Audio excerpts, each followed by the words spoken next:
Hello, welcome again to our discussion of Proclaim Liberty. We're on Lesson 9. We will be discussing the last few principles of liberty, which are really working policies of the founders. And we'll begin with principle number 24, which says the free people cannot survive as a republic unless they stay strong. The founders believed that what they were doing would probably create a wonderfully advanced society where a lot of people would become wealthy and have peace, prosperity, and make progress beyond anything that any other nation had ever done. Well, prosperous nations always attract what? This is your blank for letter A. Always attract predators. Predators is your blank. And so the founders knew that the attraction of predators would necessitate a good defense. And of course the question is, how much defense do you need? And the founders would say, well, you need enough defense to make sure nobody attacks you because it's too risky. Listen to Franklin. He says, our security lies, I think, in our growing strength, both in numbers and wealth. That creates an increasing ability of assisting this nation in its wars, which will make us more respectable, our friendship more valued, that's your blank, valued, and our enmity feared. Thence it will soon be thought proper to treat us not with justice only, but with kindness. Kindness is your next blank.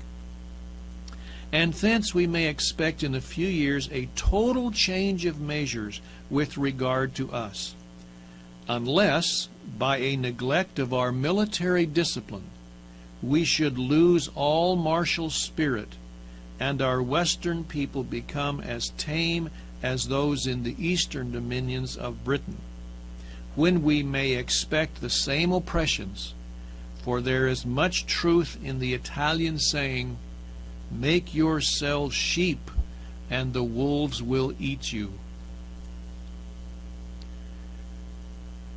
George Washington felt the same way. In letter B, he says, there is a rank due to the United States among nations, which will be withheld, if not absolutely lost, by the reputation of weakness. If we desire to avoid insult, we must be able to repel it. Repel is your blank. If we desire to secure peace, one of the most powerful instruments of our rising prosperity, it must be known that we are at all times ready for war. These are great concepts, aren't they? The way to avoid war is to be prepared for it. Letter C. Sam Adams, clear back then, even felt that not being prepared to defend liberty would be tantamount to rejecting a most precious gift of the Creator. Listen to Sam Adams. The right to freedom being the gift of God Almighty, it is not in the power of man to alienate this gift and voluntarily become a slave. Isn't that interesting? Purely defensive. Do you see this in here, in these philosophies? This is purely a defensive initiative to make sure that the United States can always defend itself if attacked, and that it is so strong it will always be successful, thereby deterring people from attacking us. I hope you see the defensive nature of the founders' philosophy. We don't go out to be policemen of the world. We are defensive. And then, as we'll see in a later principle, our example of freedom and charity and love will help other people see we want that kind of freedom also, and they will throw off their dictators. This is a great concept. Okay, if our strength then is to be purely defensive, to be able to repel attacks, what should be our relationships with other nations?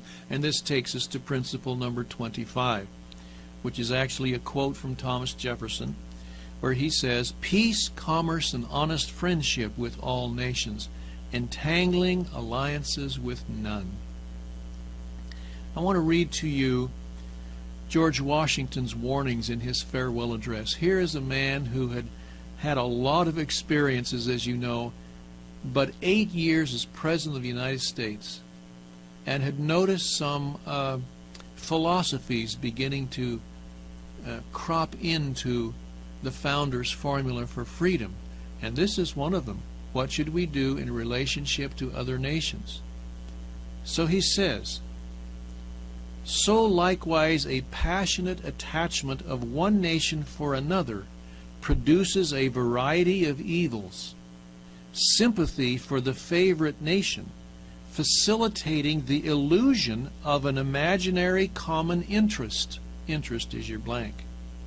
"In cases where no real common interest exists, and infusing into one the enmities of the other, betrays the former into a participation in the quarrels and wars of the latter, without adequate inducement or justification.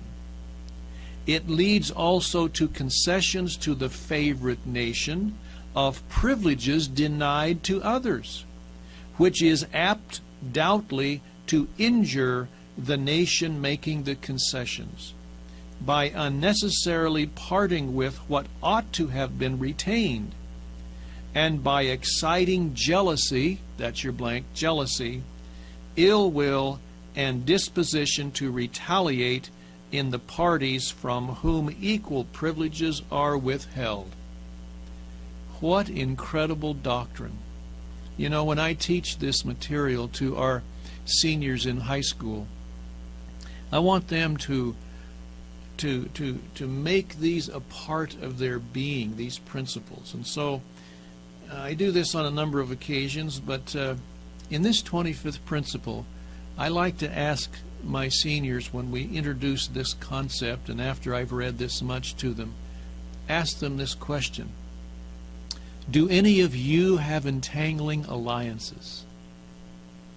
And I usually just wait for a few minutes and let them think about that. And once in a while, a student will say to me, "Mr. Taylor, are you talking about having a boyfriend or a girlfriend?" And I said, "Yeah, that's what I'm talking about."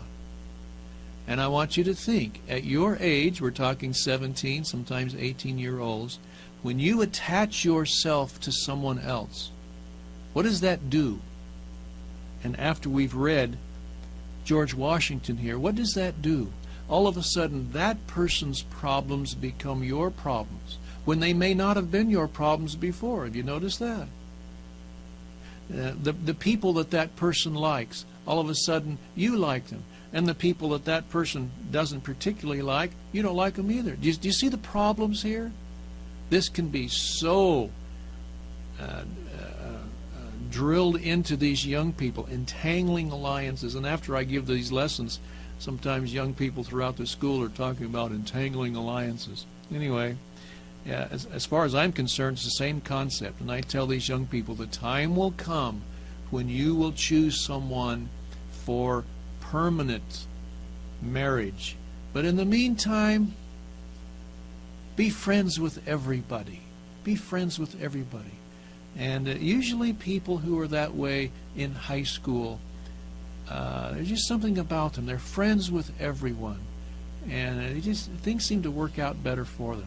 So my advice to young people, avoid entangling alliances. Let's go on with Washington here. He says, "Europe has a set of primary interests which to us have none or a very remote relation.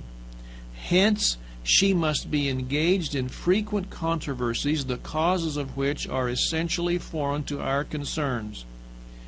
Hence, therefore, it must be unwise in us to implicate ourselves by artificial ties in the ordinary combinations and collisions of her friendships and enmities.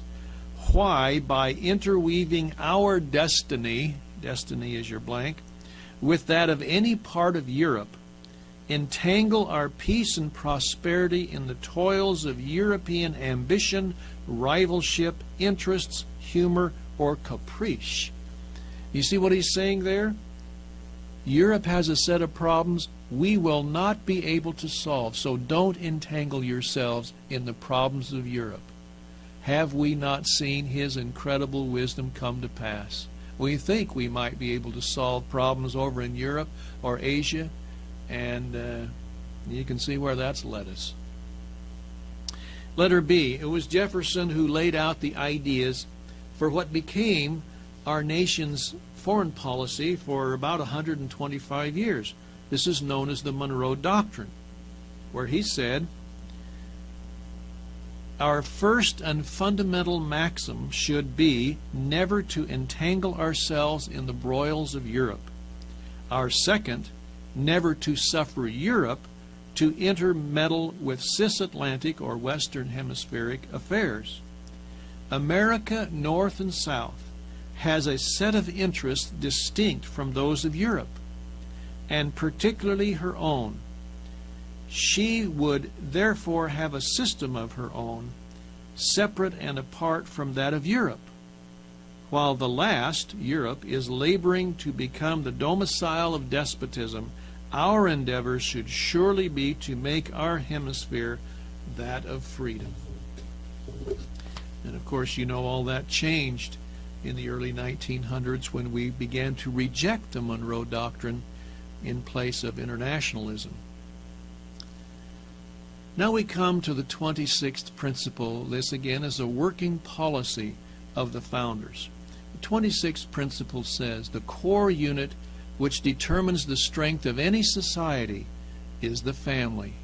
Therefore, the government should foster and protect its integrity. I love Jefferson's quote there you see in the margin. By a law of our nature, we cannot be happy without the enduring connections of a family.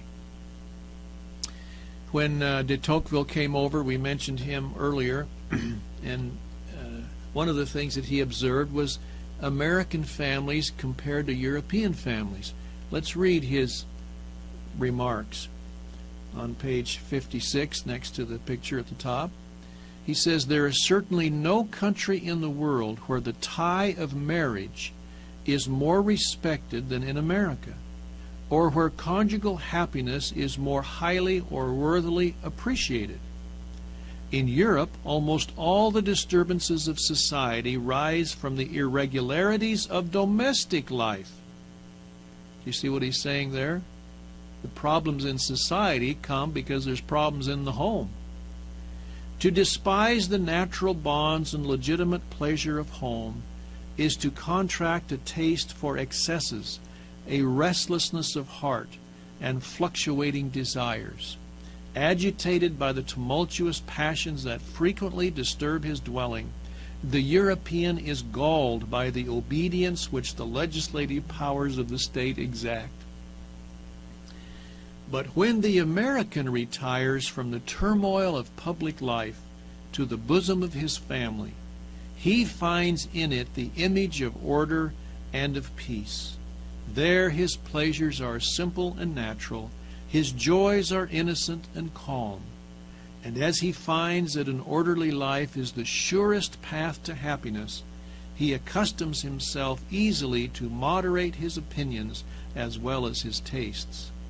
While the European endeavors to forget his domestic troubles by agitating society, the American derives from his own home that love of order which he afterwards carries with him into public affairs. Isn't that beautiful? It's the peace and comfort which he observed dwelt in the homes of the early Americans that was brought into society and gave peace and order in society. The family really was, according to the founders, the strength of the nation. Look at John Locke again, where he teaches that in the Scripture, the equality of man and woman in family life. That's your blank, equality for letter B. He said the term that is sometimes used, paternal authority, paternal, which means fatherly, of course, paternal authority, seems to place the power of parents over their children wholly in the father, as if the mother had no share in it. Whereas, he says, if we consult reason or revelation, we shall find she has an equal title, which may give one reason to ask whether this might not be more properly called parental power. For whatever obligation nature and the right of generation lays on children, it must certainly bind them equally to both the concurrent causes of it.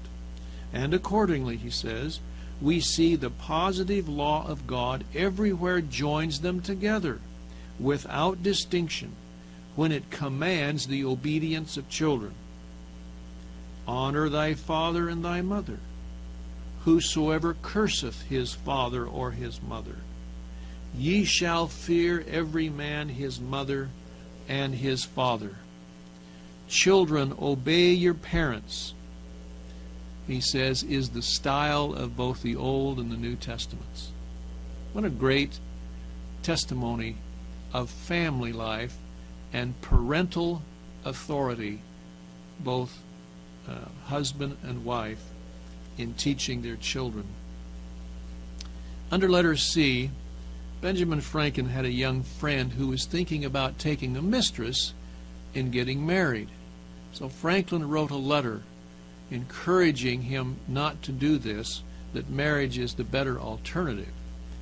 And he said this: marriage is the proper remedy. It is the most natural state of man, and therefore the state in which you are most likely to find solid happiness. That's your blank, happiness. Your reasons against entering into it at present appear to me not well founded. The circumstantial advantages you have in view by postponing it are not only uncertain, but they are small in comparison with that of the thing itself, the being married and settled. It is the man and woman united that make the complete human being. Separate, she wants his force of body and strength of reason.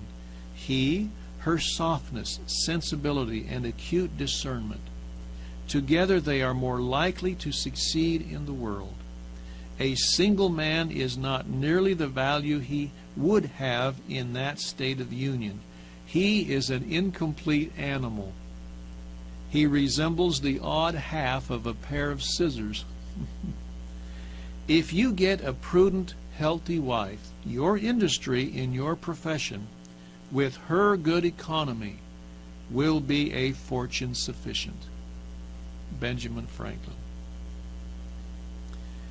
John Locke goes on, answers a much asked question: how does one know when one is mature in a family? I love to ask that to students. How do you know when you're mature? You get all kinds of answers. But here's what Locke says: when he has acquired that state of maturity, he is presumed to know how far that law is to be his guide, and how far he may make use of his freedom, and so comes to have it. Do we follow that? In other words, when a young person can of himself make a decision and restrain his actions by the law he is required to live under, he knows he's mature. That's what Locke says, isn't it? Let's go on. Till then, somebody else must guide him, who is presumed to know how far the law allows, that's your blank, allows a liberty. If such a state of reason, such an age of discretion made him free, that is the guide or the parent, the same shall make his son free too. John Locke. How do you know when you're mature? Now we move to the 27th principle. This is another working policy and belief of the founders, which says the burden of debt is as destructive to freedom as subjugation by conquest. Well, as you know, there's different kinds of debt. Slavery or involuntary servitude is the result of either subjugation by conquest or succumbing to the bondage of debt. Debt is borrowing against the future. That's your blank, future. It exchanges a present advantage for a future obligation, which will not only require the return of the original advance, but a substantial compensation to the creditor for the use of his money. Letter A. Sometimes debt, and the founders knew this, is unavoidable. But Jefferson says if you borrow it, you have an obligation. Let's read it. He says, I, however, place economy among the first and most important of republican virtues, and public debt as the greatest of dangers to be feared.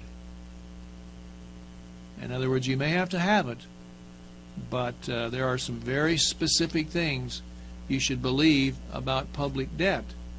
On the top of the next page, he goes on and he says, if we can prevent the government from wasting the labors of the people. How does the government waste the labors of the people?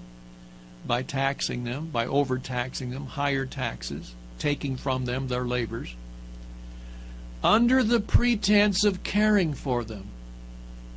Is there any other argument more popular for raising taxes than to care for the people? And Jefferson saw right through this. If we can prevent the government from wasting the labors of the people under the pretense of caring for them, they must become happy. Under letter B, in many instances, governments go into debt because of war. And that's your blank. War has been the greatest cause of debt.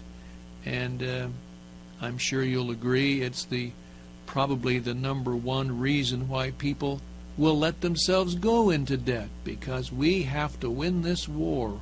And you get that spirit going of having to fight and having to war and having to contribute and whatever cost. And sometimes that's necessary, but we must never forget that this is a way that the children of the future are born into a certain amount of bondage.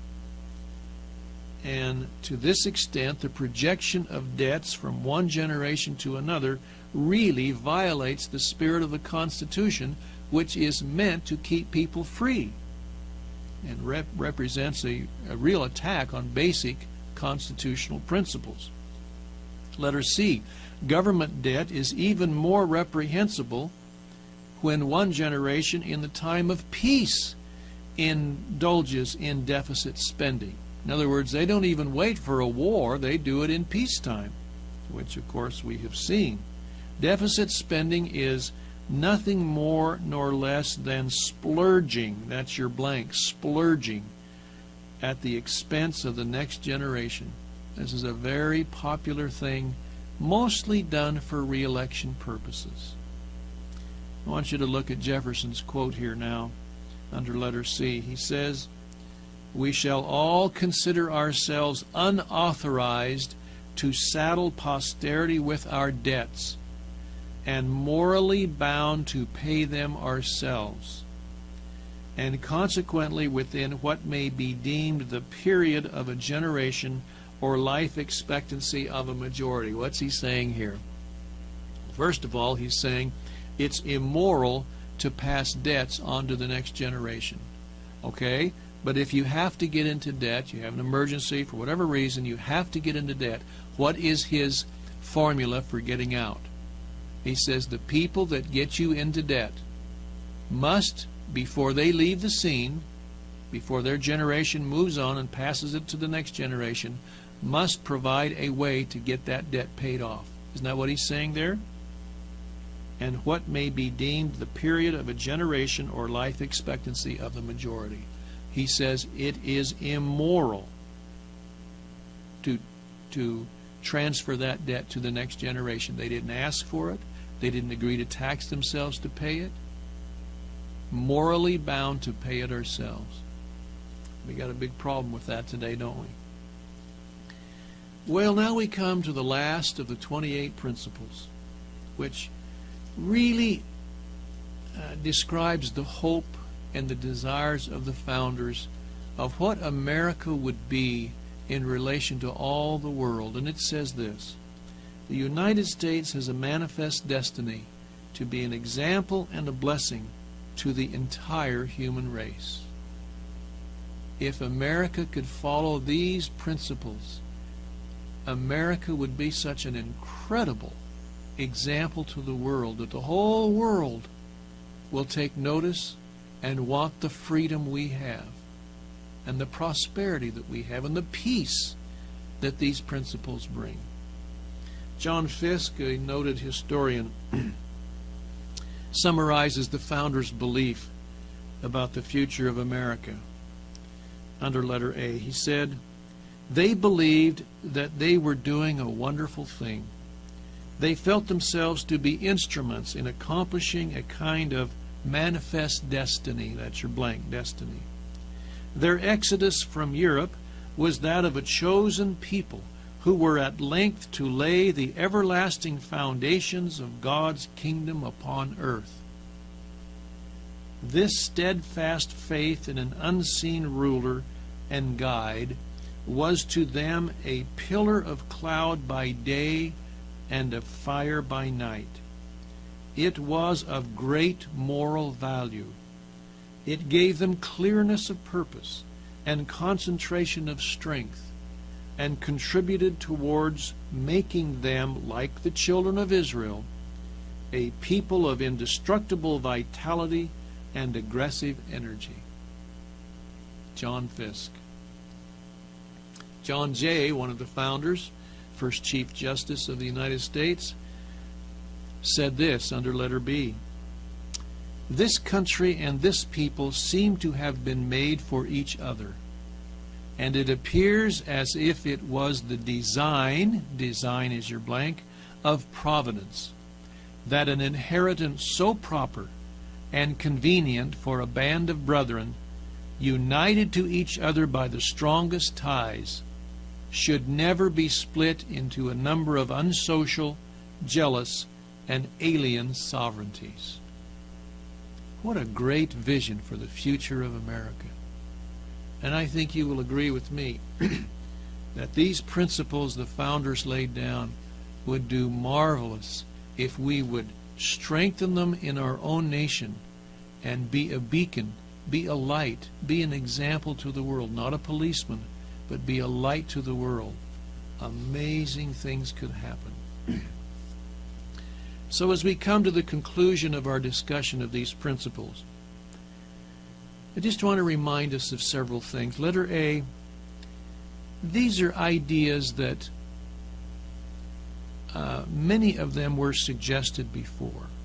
There's hardly a single idea of the founders that someone hadn't thought of before. But the founders were the first ones to put it all together. And of course they hoped that we would not only learn it, but perpetuate it. Letter B, now that many of these principles are failing because we don't study them, it's necessary once again for us to reacquaint Americans with these exciting ideas. These are the ideas that are changing the world and will continue to change the world if we do our part. Letter C, I like to ask our young people, and I'll ask you this question: if these principles were restored today in their full brilliance, how long do you think it would take to make a difference?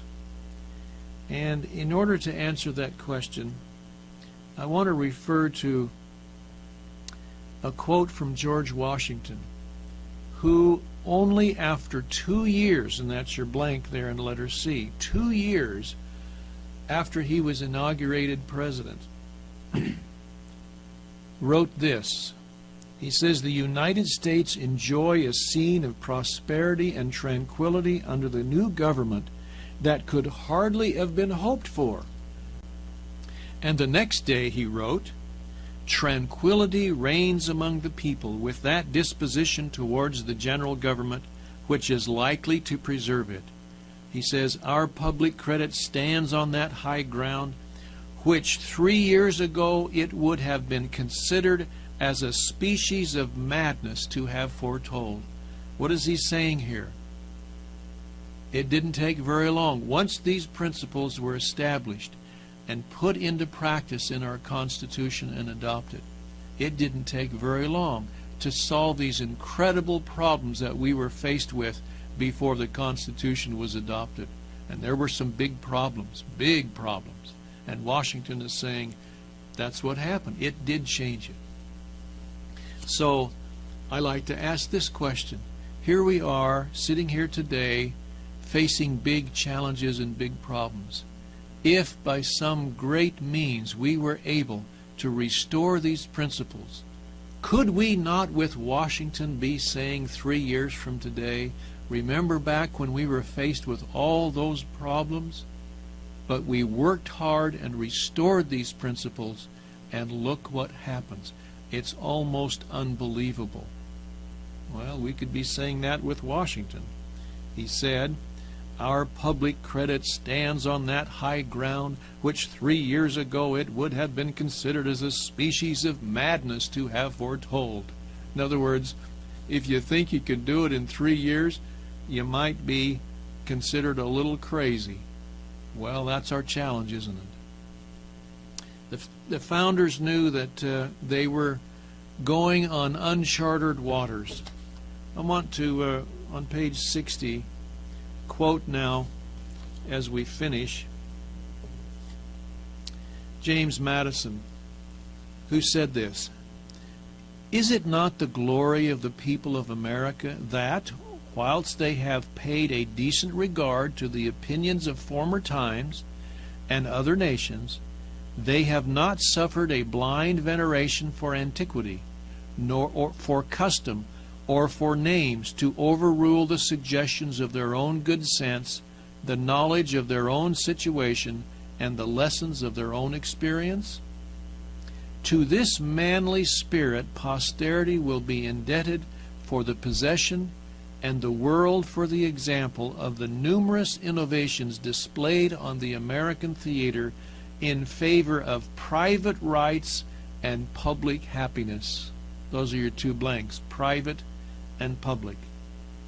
And he says, had no important step been taken by the leaders of the Revolution for which a precedent could not be discovered, no government established of which an exact model did not present itself, the people of the United States might at this moment have been numbered among the melancholy victims of misguided counsels, must at best have been laboring under the weight of some of those forms which have crushed the liberties of the rest of mankind.